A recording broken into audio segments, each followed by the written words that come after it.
Practically, মানে যেহেতু আপনি আজকে অনেকগুলি হ্যাঁ, বিষয়, আপনি একটু বলেন তো যে নারীর প্রতি আসলে বিএনপি আসলে কেমন, শ্রমিকের প্রতি কেমন, জাতিগত, ধর্মীয়, ভাষাগত, লৈঙ্গিক? কারণ আমরা সবসময় দেখেছি যে বিএনপি বা আওয়ামী লীগ তাদের তাদের তাদের রাজনৈতিক আহ, আহ, সীমাবদ্ধ দৃষ্টিভঙ্গি বা কায়েমি স্বার্থবাদিতার দৃষ্টিভঙ্গি থেকে আসলে এই ইস্যুগুলি ডিল করে, কিন্তু দোষ দেয় অন্যদের।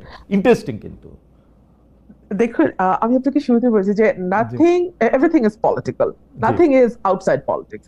তো এই দৃষ্টিকোণ থেকে যদি আপনি দেখেন নারীর ব্যাপারে বিএনপি কি ধরনের মনোভাব পোষণ করে, আমি আমার নিজের ব্যক্তিগত অভিজ্ঞতায় আপনার সাথে শেয়ার করি। হুম, ধরুন, আমার আমার দল যখন 2018 সালে নির্বাচনে গেল, আমার যে কনস্টিটুয়েন্সি ব্রাহ্মণবাড়িয়ায়, সেই কনস্টিটুয়েন্সিতে আগের 7 বারের এমপি ছিলেন। সুতরাং সঙ্গত কারণেই নমিনেশন চাওয়ার পরেও আমি নমিনেশন পাইনি, ওই ভদ্রলোক পেয়েছেন এবং উনি জিতেও এসেছেন। সো বিএনপির ওই চয়েসটা হয়তো ঠিকই ছিল। কিন্তু সংরক্ষিত নারী আসনে বিএনপি কিন্তু আমাকে মনোনীত করেছে।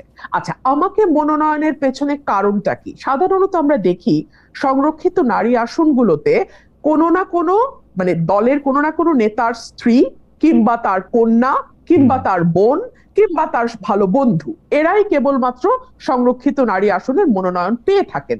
আমার কিন্তু সেরকম কোনো ব্যাকিং এই দলটিতে নাই, একেবারেই নাই। সো আমার ইউএসপিটা কি ছিল? আমার ইউএসপি ছিল আমি ওরেটর, আমি কথা বলতে পারি। হুম, এবং ওই সময় বিএনপির প্রয়োজন ছিল পার্লামেন্টে এমন একজনকে পাঠানো যে কথা বলতে পারে, যে বিএনপির কথাগুলো মানুষের সামনে তুলে ধরতে পারবে। সো ওই দিক থেকে চিন্তা করলে আপনি দেখেন আমাকেও আমার আহ, ওই ইউএসপিটাকে ইউজ করেই সংসদে যেতে হয়েছে।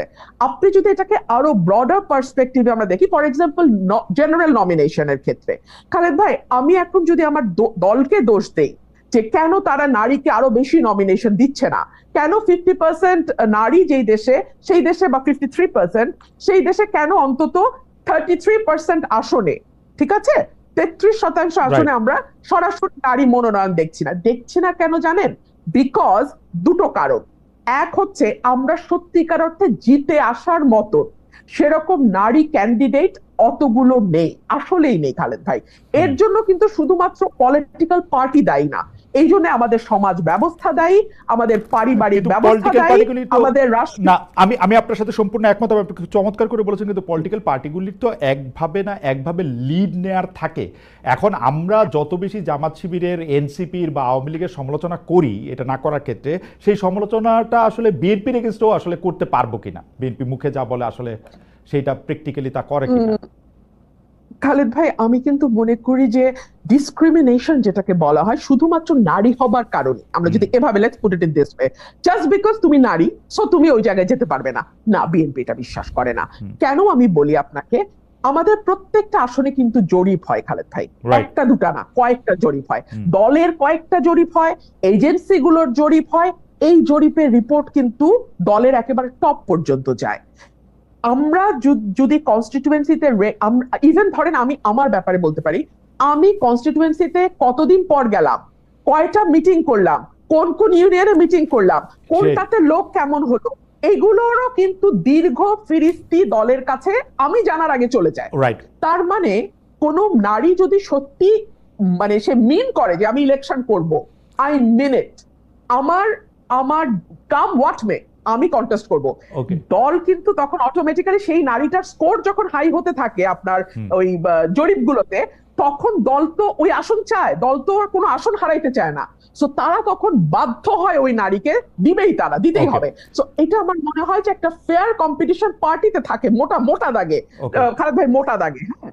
কিন্তু তার আগেই মেয়েরা, ওই জরিপেই মেয়েরা পিছিয়ে যায়, কারণ মেয়েদের অনেক আদার রেসপন্সিবিলিটি নিতে হয়, মেয়েদেরকে অনেক রকম আহ, মানে অনেক রকম ধাক্কার মুখে পড়তে হয়, ওকে। যেটা একটা পুরুষকে পড়তে হয় না।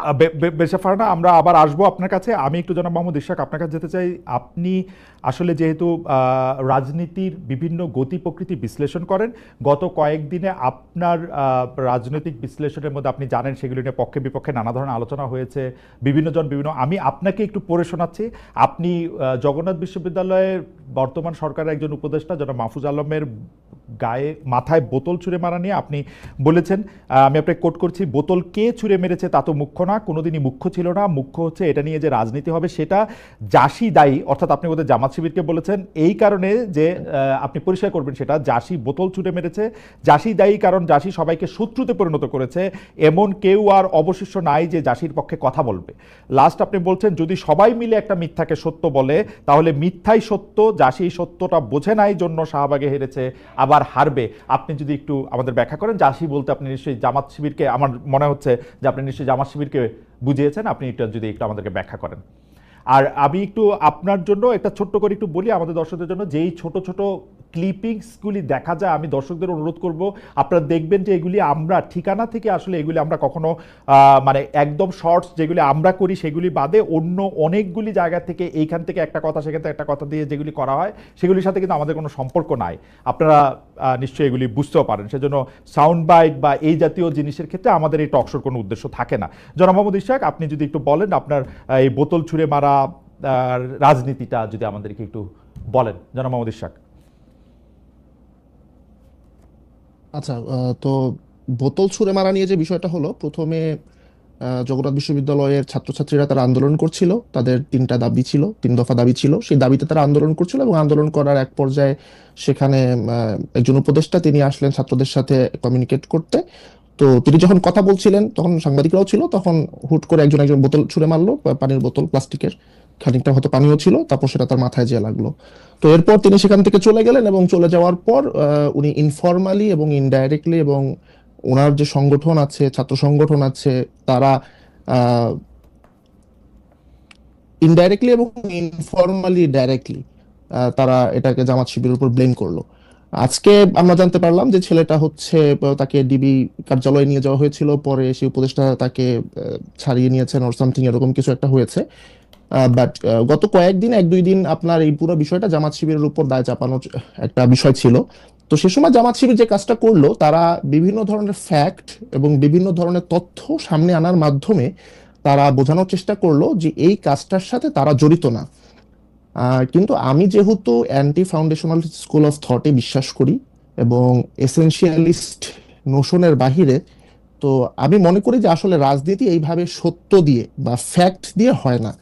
এখানে পারসেপশন এবং ট্রুথ এই দুটো মিলেমিশে একাকার হয়ে যায়। 5ই আগস্টের পর থেকে বাংলাদেশে সবচেয়ে বাজে রাজনীতি করেছে জামাত শিবির, অথচ জামাত শিবিরের জন্য 5ই আগস্টের পর থেকে সবচেয়ে ভালো রাজনৈতিক ময়দান ছিল। আমার জন্মের পর থেকে সম্ভবত আমি কখনো, বা আমার বোধ বুদ্ধি হওয়ার পর থেকে আমি কখনো জামাত শিবিরের জন্য এত ভালো পলিটিক্যাল ফিল্ড কখনো দেখিনি। কিন্তু তারা যেটা করেছে, তারা সকল পক্ষকে, রাজনৈতিক পক্ষকে তারা এলিয়েনেট করেছে। ধরেন বিএনপির কথা ধরেন, BNP is a mature political party, দীর্ঘদিন ধরে তারা রাজনীতি করেছে, রাষ্ট্র ক্ষমতায় বহুবার ছিল, তারা কিন্তু বিভিন্ন জনের সাথে ফর্মাল ইনফর্মাল অ্যালায়েন্সে আছে। সো বিএনপির পক্ষে শুধুমাত্র বিএনপি না, বিএনপির বাহিরেও আরো অনেকে কথা বলছে, এবং বিএনপি যেহেতু গভর্নমেন্ট ইন ওয়েটিং, তাই বিএনপির পক্ষে কথা বলার জন্য অনেকের মধ্যে একটু উস্কুসো করে।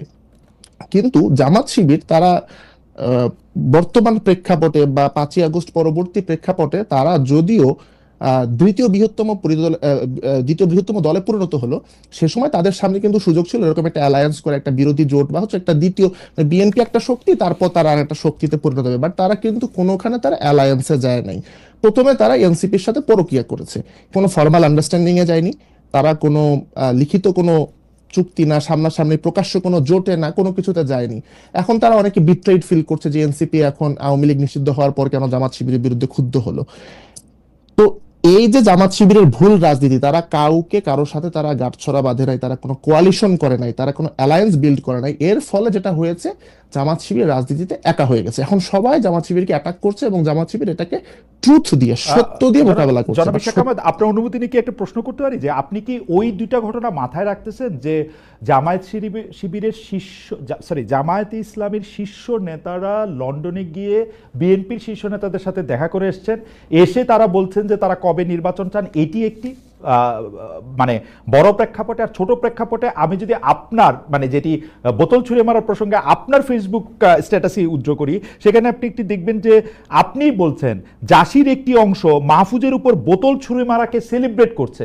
তো যারা সেলিব্রেট করছে তাদেরকেই তো লোকে ভাববে যে এরা এই কাজটি করেছে, তাই না? ওয়েল, সেলিব্রেট করা আর কাজটা করা এটার মধ্যে তো একটা সিগনিফিক্যান্ট ডিফারেন্স আছে। সো এবং শুধুমাত্র যে তারাই সেলিব্রেট করেছে বিষয়টা এরকম না, আরো অনেকেই সেলিব্রেট করেছে, কিন্তু যারা সেলিব্রেট করেছে তাদের মধ্যে তাদেরও একটা অংশ ছিল। সো কিন্তু এই যে কেন, তো এই যে বাকিরা যারা সেলিব্রেট করলো তাদের প্রতি কেন তীরটা নিক্ষেপ হলো না, কেন সন্দেহের তীরটা তাদের দিকে কেন গেল না, কেন এদের দিকে গেল? এটা হচ্ছে আপনার তাদের পলিটিক্স। জি, আপনি ওইটাও যদি একটু বলেন যে আপনি এলিয়েনেটেড করছে জামাত ইসলামী সবাইকে বলছেন, কিন্তু আমি তো দেখতে পাচ্ছি যে জামাত ইসলামী তো